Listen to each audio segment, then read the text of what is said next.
Bonjour, bonsoir à tous, c'est Lo, on se retrouve pour une toute nouvelle vidéo et cette vidéo va un peu conclure la série de vidéos dans ce style-là puisqu'il y a quelques semaines je vous avais fait les films d'animation à voir absolument, je vous ai fait les sagas de films à voir absolument, les animés à voir absolument, les séries à voir absolument, mais il y a une catégorie que je n'avais pas encore faite et que je me dois de faire, c'est les dessins animés. Je tiens à rappeler une chose d'abord, c'est que dans cette vidéo-là, je vais vous présenter 5 dessins animés à voir absolument, mais ce sont pas forcément des dessins animés que vous ne connaissez pas, ça se trouve c'est des plus grands bangers de notre siècle, mais je veux juste préciser que ce sont des dessins animés qui ont marqué mon enfance et que je regarde annuellement. Je les regarde chaque année, même si je les connais par cœur. Ce sont ceux qui m'ont constitué dans mon enfance, dans mon adolescence et même encore maintenant. Donc n'hésitez pas vous dans les commentaires à me donner vos dessins animés de votre enfance. Sur ce, c'est parti pour 5 dessins animés à voir absolument. On commence avec le premier dessin animé qui n'est nul autre que Code Lyoko, et pour ceux qui ne savent pas de quoi parle Code Lyoko, c'est très simple. On va suivre Jérémy Belpois, qui est un collégien, qui un jour va découvrir un super calculateur dans une usine désinfectée. Il va le rallumer, sauf qu'en le rallumant, il va réveiller Xana, qui est un virus, un programme qui a été créé par Franz Hopper pour un projet militaire. Et Xana va devenir très vite autonome, puisque non seulement il va activer des tours dans un monde virtuel, et également prendre le contrôle de pas mal de choses dans le monde réel. À partir de ce moment-là, on va suivre Jérémy et ses amis se virtualiser dans ce monde virtuel, et dans ce monde virtuel se trouve également Aelita, qui se trouve ici et qui a le pouvoir de désactiver ses tours. Donc on va suivre nos collégiens variés entre collégiens la journée la plupart du temps et également combattre des monstres dans un monde virtuel pour contrer Xana avant qu'elle devienne beaucoup trop autonome et beaucoup trop dangereux pour ce monde. C'est clairement l'un des meilleurs dessins animés de notre génération. Il a été diffusé entre 2003 et 2007. Il y a 97 épisodes divisés en 4 saisons et pour moi c'est le meilleur dans le sens que c'est très rare maintenant et même à l'époque d'avoir des dessins animés où il y a un vrai scénario et une véritable fin. Alors je sais qu'il y a eu une suite après qui s'appelle Code Lyoko Evolution que j'ai regardé également mais qui est nettement moins bien. Je sais également qu'il y a eu une suite en bouquin, on a eu que les 2 premiers tomes en France, il y en a eu 4 mais on ne sait pas. Je sais que également beaucoup de gens se battent pour pourquoi pas avoir une suite. Pour moi on peut faire une suite mais il faut regarder l'animation de l'époque et le problème c'est qu'on sait que maintenant les dessins animés de maintenant c'est nettement moins bien regardé. Peut-être je dis ça parce que voilà j'ai 25 ans et que maintenant on fait beaucoup plus attention aux détails, mais c'est vrai que quand je regarde Code Lyoko de l'époque, moi ça me dérange absolument pas, j'aime beaucoup. Générique cool bien évidemment pour ceux qui ne le savent pas. Je vous invite grandement à aller le découvrir si vous ne l'avez pas encore vu. C'est sur Netflix, c'est sur YouTube également, donc franchement il n'y a pas d'excuse, c'est accessible pour tout le monde. Donc allez le voir et vous allez voir que vous avez raté ou vous pouvez regarder l'un des meilleurs dessins animés de notre génération. On continue avec le dessin animé Foot de rue et je me dis est-ce que je dois réellement présenter Foot de rue? Tout est dans le titre, on va suivre une équipe de foot, les Bleus de Port-Marie qui vont faire du foot dans la rue et vont créer un tournoi et même une coupe du monde de foot de rue et ça va être incroyable. Il y a 4 saisons, il y en a une 5e en production et on va en parler. Foot de rue, voilà, pour moi c'est toute ma génération, c'est un des animés qui est sorti entre 2005 et 2010 pardon. Donc j'avais entre 6 et 12 ans. Bah moi ça m'a clairement marqué. Je le regarde chaque année, le dessin animé est disponible sur YouTube et sur pas mal de plateformes légales. Maintenant je dois vous révéler quelque chose. Il y a une suite qui s'appelle un reboot qui est Foot de rue extrême que j'ai regardé, qui est nettement moins bien. Tous les épisodes sont écrits pareil et c'est un peu chiant. Mais surtout, ils ont vraiment fait une suite à Foot de rue en 2022 où cette fois-ci on va suivre Petit Dragon. Sauf que le problème c'est que l'animation est totalement différente et quand j'ai voulu regarder, je me suis dit non, c'est pas ça Foot de rue, c'était l'époque d'avant. En fait, c'est une autre époque, c'est une autre génération. Moi, j'ai grandi avec ça. Genre, je regardais mon épisode et après on allait faire un foot dans la rue avec nos voisins, nos potes et c'était superbe. Mais en tout cas, voilà, Foot de rue c'est incroyable. Il y a un vrai scénar encore une fois, un générique culte, il y a même un album culte de Foot de rue. Pour ceux qui ne l'ont jamais vu, franchement, allez le regarder et dites-moi ce que vous en pensez. Et ceux qui l'ont vu, n'hésitez pas également à me partager vos souvenirs en fait quand vous étiez devant sur France 3. C'était super, moi il m'a marqué et je le regarde chaque année parce que ça se transmet de bonnes valeurs et il y a des épisodes marquants également. Donc franchement, allez le voir et dites-moi ce que vous en pensez dans les coms. On continue sur un dessin animé de football et je vais vous parler de Galactic Football, dessin animé diffusé entre 2006 et 2011. Il y a un total de 78 épisodes pour 3 saisons. Et dans le dessin animé, on va suivre l'équipe des Snow Kids, qui est une équipe sur la planète d'Aquilian, qui,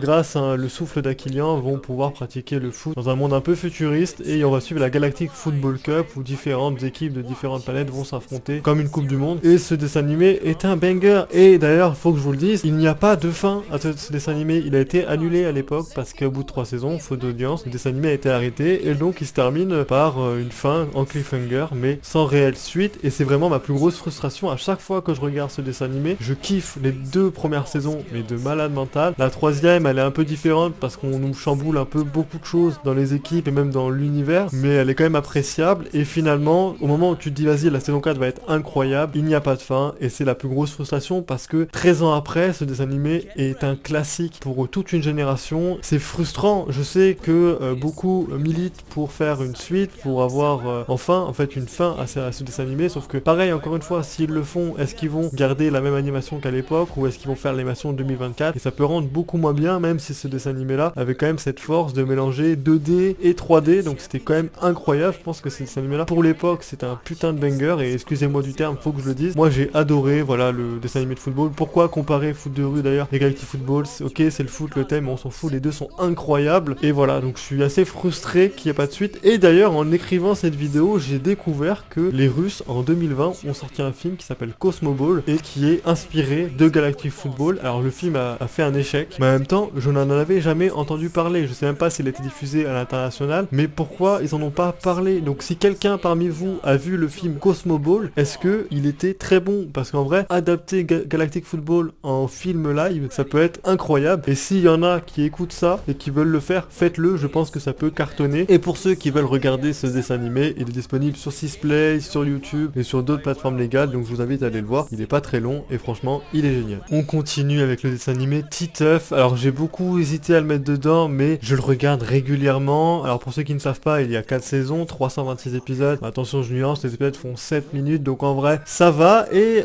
il faut savoir que dans Titeuf, en fait il y a eu 3 saisons qui se sont suivies assez rapidement, parce qu'il y en a eu la première sortie en 2001, la deuxième en 2005, la troisième en 2008, mais la quatrième a été diffusée que à partir de 2016, et il y a eu un film en 2011 bien évidemment, mais donc c'est vrai que beaucoup n'ont pas vu la fin de Titeuf, et moi je vous cache pas que des fois quand je sais pas quoi regarder, qu'il est un peu tard, je regarde Titeuf qui sont disponibles sur Netflix, et ça se regarde assez aisément. Mais pour moi Titeuf c'est bien plus qu'un dessin animé, c'est aussi donc à la base une bande dessinée, et moi j'ai grandi avec les bandes dessinées Titeuf, même également le livre Titeuf, le guide du zizi sexuel. Ce livre là je l'ai eu quand j'étais très jeune, je l'ai encore d'ailleurs, et je sais qu'il y a eu un deuxième bouquin de ce genre qui est sorti plusieurs années après, mais Titeuf c'est incroyable, ça aborde des thèmes qui sont importants. Donc pour ceux qui connaissent pas l'histoire de Titeuf, on va suivre un gamin de 10 ans qui voilà, qui a plein de délires extrêmement bizarres, qui va tout extrapoler, et ça va parler de relations sexuelles, de sexe en général, mais également de plein de sujets importants de l'adolescence, et franchement c'est incroyable. Il y a eu un film en 2011 comme je vous l'ai dit, je sais qu'apparemment il y a des rumeurs sur un deuxième film, franchement ça serait incroyable de faire un film Titeuf en 2024 ou dans les prochaines années. Pour moi Titeuf c'est toute mon enfance également, sur France 3 le matin avant d'aller à l'école primaire ou au collège. Moi voilà, je n'ai pas honte de le dire, Titeuf est un incroyable banger et qui a marqué toute une génération, des comédiens de doublage exceptionnels. Voilà, c'est un dessin animé qui est incroyable, qui est disponible sur Netflix, donc n'hésitez pas à aller le voir parce que c'est incroyable tout simplement. Et enfin on termine avec le dessin animé Les Simpsons, dessin animé qui est diffusé depuis 1989, il y a 35 saisons, il y a plus de 758 épisodes, et ça a marqué toute une génération et ça continue de marquer une génération, mais en fait c'est bien plus qu'un dessin animé. Les Simpsons ça a son étoile sur Hollywood, enfin ouais, les Simpsons c'est vraiment une référence culturelle de fou en fait, il n'y a pas besoin de présenter les Simpsons, mais si vous avez jamais regardé, bah c'est dingue, c'est rare en fait, je pense que je connais très peu de gens qui n'ont jamais regardé les Simpsons dans ma vie, mais voilà, alors déjà pour l'histoire des Simpsons, je vous invite à aller voir la vidéo de Sofiane qui en a fait une et qui raconte tout le développement, la création jusqu'à maintenant en fait, de l'impact culturel des Simpsons dans le monde entier, et vous allez voir que bah, c'est fou en fait l'histoire de ce dessin animé. Moi, les Simpsons avant tout, bah, c'est toute mon enfance, les soirs où t'avais 2-3 épisodes la semaine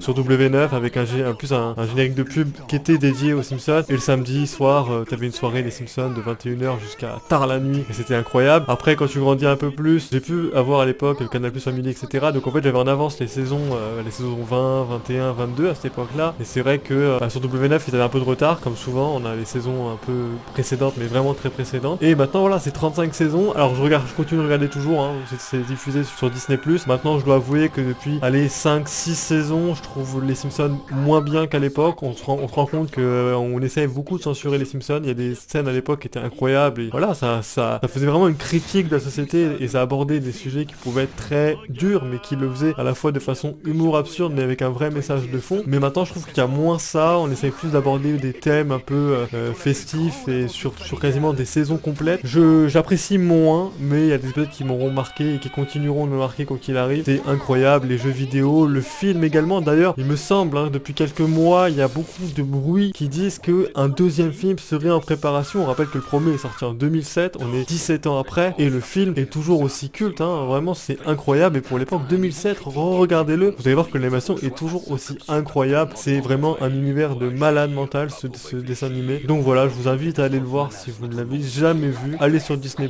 et voilà, regardez, je sais pas, n'importe quel épisode 6 de la saison 7, peut-être, peu importe, vous allez adorer suivre cette famille parce qu'elle est tout simplement incroyable, et il y a des épisodes qui vont vous faire rigoler comme vous faire pleurer, donc n'hésitez pas, et c'est disponible sur Disney+. Donc voilà, c'était 5 dessins animés qui ont marqué mon enfance et que je vous invite grandement à aller voir. Bien évidemment, j'aurais pu en présenter 50 dans cette vidéo parce qu'à l'époque, j'en ai tellement regardé des dessins animés que c'est limite aberrant. N'hésitez pas, vous, dans les commentaires, à me faire part de vos dessins animés de votre enfance, ceux qui vous ont marqué, que vous continuez de regarder encore maintenant, que vous ayez 7 ans, 8 ans, 15 ans, 30 ans, peu importe. N'hésitez pas également à me dire si ça vous intéresserait une deuxième vidéo de ce genre-là, dans les commentaires bien évidemment. Sur ce, je vous dis à plus, à la prochaine pour d'autres vidéos. Salut!